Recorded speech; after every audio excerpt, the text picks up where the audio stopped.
Hello, Rupen, and welcome to our episode of the Armenian Church interview series. Thank you for being here. Thank you for the invitation.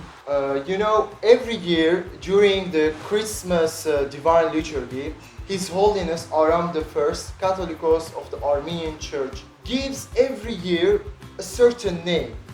This year he proclaimed it the Year of the Diaspora. Now, these namings don't happen randomly. Usually they withhold a certain message or a solicitation. And this year it was about a call for help from our brothers and sisters living abroad to lend a helping hand to the Lebanese Armenians, especially in this economic crisis. And the second one was a call for action in face of globalization, especially nowadays more than any year. That's what we're here for. At first, introduce us yourself. My name is Rupen Armenian. I'm 20 years old, Lebanese Armenian, and now I'm studying in Armenia. In Armenia. It's great that you mentioned that because we are talking about culture in a way. You as a Lebanese Armenian, did you realize any difference in the cultures between Armenia and Lebanon? I wouldn't say that there are major differences in culture between us and the Armenians living in Armenia. Only difference of lifestyle, habits, what they prefer to do, what we prefer to do. But realize that Rentaraj that we have, they call it the Rentes, and it is one of the events which is given more attention to than the others. Usually on that day, people like to gather with their families in their houses.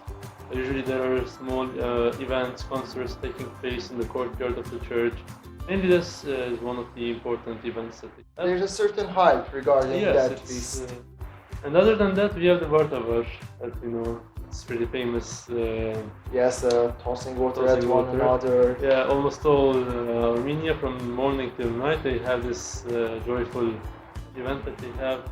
And whoever is passing by, even if they know them or they don't know, they just toss water on it. And coming to my second question is the following. A lot of people nowadays, including some Armenians, are saying that churches, not only the Armenian church, but churches as a whole, are not important anymore, and that once upon a time they used to be a place of gathering because people had no other places to go. That's what they're saying. I'm quoting them. And that nowadays the church is, quoting again, useless. What do you comment? I want to start with the second part about concerning the past. I'm sure that even in the past there were some other places that people could go to hang out. Even of course. If they're living in the town or village, there were the town halls, the bars that they went at night. If it's a small village, they would go to each other's houses. And I wouldn't agree with them that the church was only a place where they would socialize.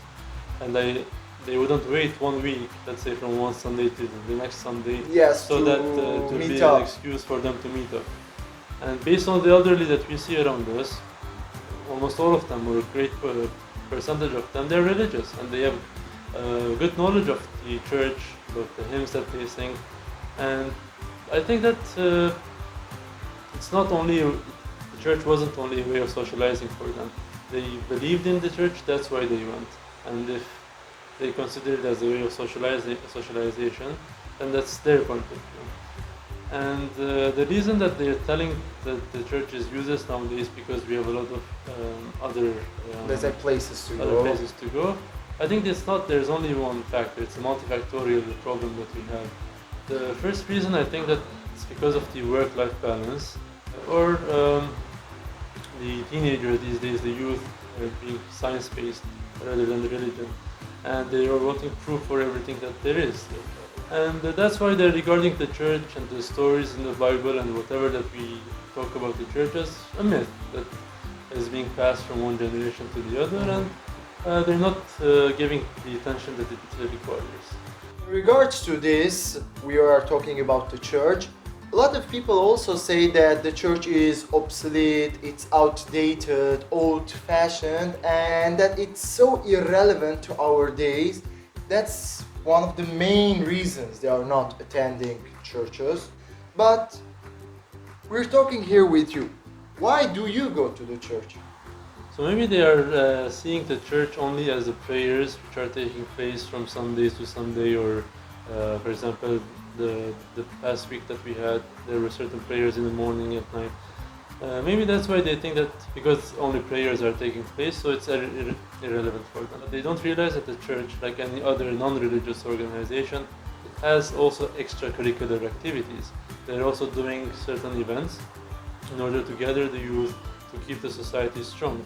Especially the Armenian society in Lebanon. For example, the seminars that are taking place, the campings that we had a few years ago, Exactly. or the Sunday schools that there we have for the younger generation, or even generally the choir. The choir of the church. They are giving chance for the people in our society that have the ability to sing, to express their voice, and after certain trainings for them, they are having concerts for the remaining population. They're not seeing this part, I think, and they're focusing only on the prayer part. And because they're not understanding maybe what's being sung or the sermons that are taking place, that's why they think that it's old-fashioned or irrelevant. And the prayers which are being sung, they are in a proper. And in my opinion, the beauty in these hymns, it's in this in them being language. as they are. Yeah, we cannot change everything, translate everything to modern. What's the point? And regarding the classical Armenian, I mean, do you find it difficult to understand?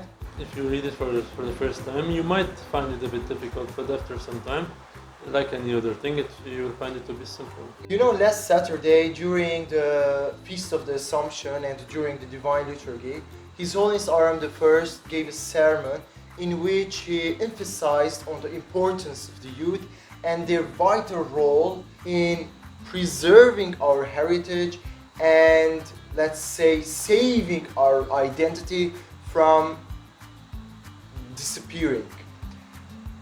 What can the youth do in regards to that? So the youth is the most important pillar in the society. Without the youth, we don't have any society. And this youth, for the youth to be able to do what they are expected to do, they have to have both moral and financial support. These financial support, let's say, they can further develop the centers that we have, the Sunday schools, the choirs, the sports centers, which are already working, who are doing very a plausible job in keeping the society active and alive. They will develop even more, so that more and more teenagers, the younger generation, almost everyone, let's say, like they go to school. During the weekends, on Saturdays and on Sundays, they will go to these places. If these centers are well developed, they will be able to accept more than let's say 50 or 100 students at the same time. As the child, let's say, is growing, other than the information that they receive from school, they will also be well armed with the knowledge of their culture, what they are, what's their root. So that when they grow up, when they become 18 or 20 years old, and they go out, let's say, from here, they will know that who they are, what's their story, where they're coming from. Exactly. So the more we support the youth, the more the youth can give, and the more the youth can give, the more these structures in our community will be empowered. If I'm going to ask one last request from you, and that's to send a message to the youth, what do you have to say? So if you have a project in mind which you think it's necessary for the development of your society, for the thriving of your society and culture, don't be afraid to initiate it. Of course, you are going to have problems when you, say, suggest the plan, but you have to have the courage and the resources to fight any kind of setback that you have and not to be settled with the first outcomes. This was all for today, and I'll see you in another video. Stay tuned.